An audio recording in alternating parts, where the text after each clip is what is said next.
Hello YouTube, and welcome to your 15th Microsoft Visual C++ 2010 Express tutorial.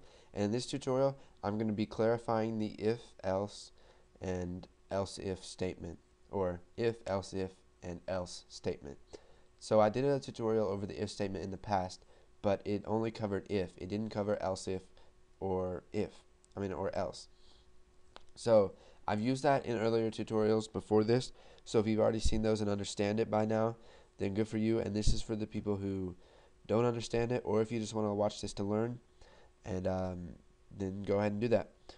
So let's go ahead and come down here. I have a program. We've got our main. It returns 0 to let the computer know that everything went fine. I've got my getch, so that it'll pause and it won't just run through and then exit. So we're going to go ahead and create a variable. We're going to make it int age, and we'll set it equal to 12.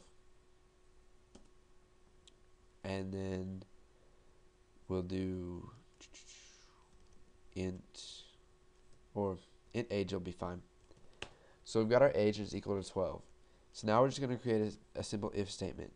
If age is greater than or equal to 16, then what do we want to do? We'll see out you can drive. Okay, so this is pretty simple, and if we run this, it should be empty. And you can see that nothing's happening, and that's what we intended it to do. Okay, so now that we have this simple if statement made, we're going to come up here and we're going to make an else if statement.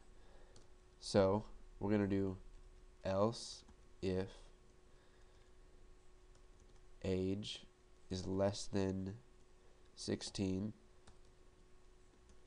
we're going to see out you cannot drive. So basically what an else if statement is it's like taking two if statements and combining them together. But it does this in a little different way. So if age is greater than 16, then it'll go ahead and do what's down here in the code. It'll say you can drive. Get off of me. It's my stupid cat. But it'll say you can drive, and then else if age is less than 16, it'll say you cannot drive. And you can see right here it says you cannot drive.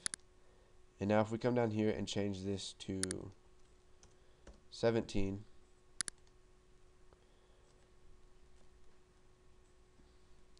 we are going to get you can drive.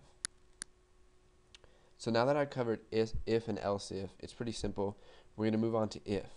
So, not if. We're going to move on to else. Sorry about that.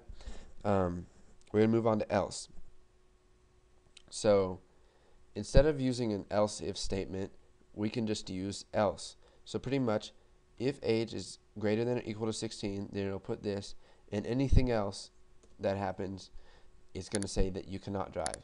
So an else is pretty much, if you have an if statement, you could have if and then a whole bunch of else if statements, and then your last statement is going to be an else, which is going to handle everything else that you haven't covered. Or you can use it in this way, like since the only other possible option is age being less than 16, we don't really have to do an else if, we can just do else. So now if we come up here and run this, it'll say you can drive. Now if we come back here and change this to, let's say 13, come up here and run it again,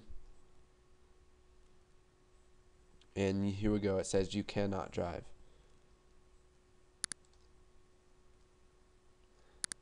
So that's a real simple way to use if, else, and else if. So now here's one thing that I wanted to add to this, because I've talked about this in earlier tutorials, but I just wanted to add this in here so when you guys are stuck on your if statement, you can just come look at this. If you have an if statement declared right here, and there's only going to be one line that's going to run if that condition is true, then you don't have to have brackets. But if you're going to you do more than one line inside your if statement. Let's do age equals 34. We're just going to reset age.